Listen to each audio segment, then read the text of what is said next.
Gratitude, appreciation, இதை பற்றி உங்களோட பர்செப்ஷன் என்ன? கிராட்டிடியூடுங்கிறது நம்ம தேங்க்யூ சொல்கிறது, அதே மாதிரி அப்ரிசியேஷனுங்கிறது பாராட்டுறதுன்னு வச்சுக்கலாம்.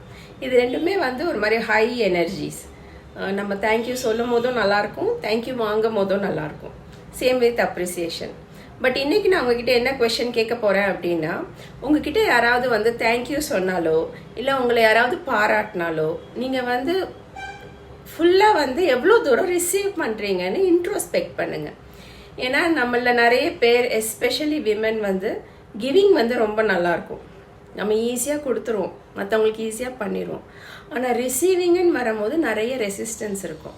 ஃபார் எக்ஸாம்பிள் யாராவது உங்ககிட்ட நீங்கள் ரொம்ப சூப்பராக இந்த டிஷ் பண்ணியிருக்கீங்க, ஆர் நீங்கள் இந்த ஒர்க்கை ரொம்ப அழகாக பண்ணியிருக்கீங்க, அது பெயிண்டிங்காக இருக்கட்டும், ஸ்டிச்சிங்காக இருக்கட்டும், ட்ராயிங்காக இருக்கட்டும், எனிதிங், அதை நீங்கள் ரொம்ப நல்லா பண்ணியிருக்கீங்க அப்படின்னு சொல்லும் போது உங்களால் எவ்வளோ தூரம் முழு மனசோட ஆமாம் நான் பண்ணியிருக்கேன், இது என்னோட ஸ்கில் அப்படின்னு சொல்லிட்டு உங்களால் அதை ரிசீவ் பண்ண முடியுதுன்னு பார்க்கணும்.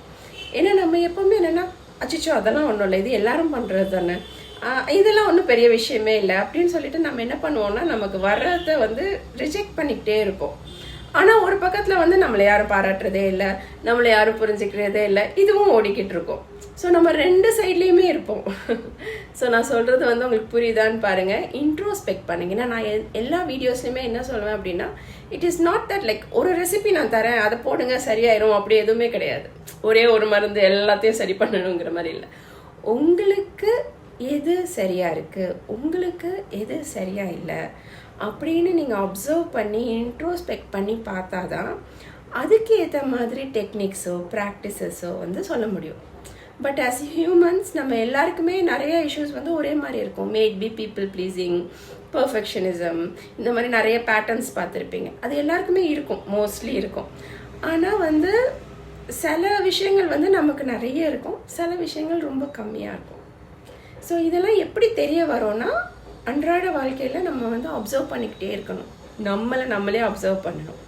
ஏதாவது நம்ம கோவப்பட்டாலோ இல்லைன்னா ஃப்ரஸ்ட்ரேட் ஆனாலோ இன்ட்ரோஸ்பெக்ட் பண்ணணும். இன்ட்ரோஸ்பெக்ட்னா எனக்கு நானே கேள்வி கேட்கணும், இது ஏன் எனக்கு இப்படி ஃபீல் ஆகுது அப்படின்னு சொல்லிட்டு. Okay, thank you.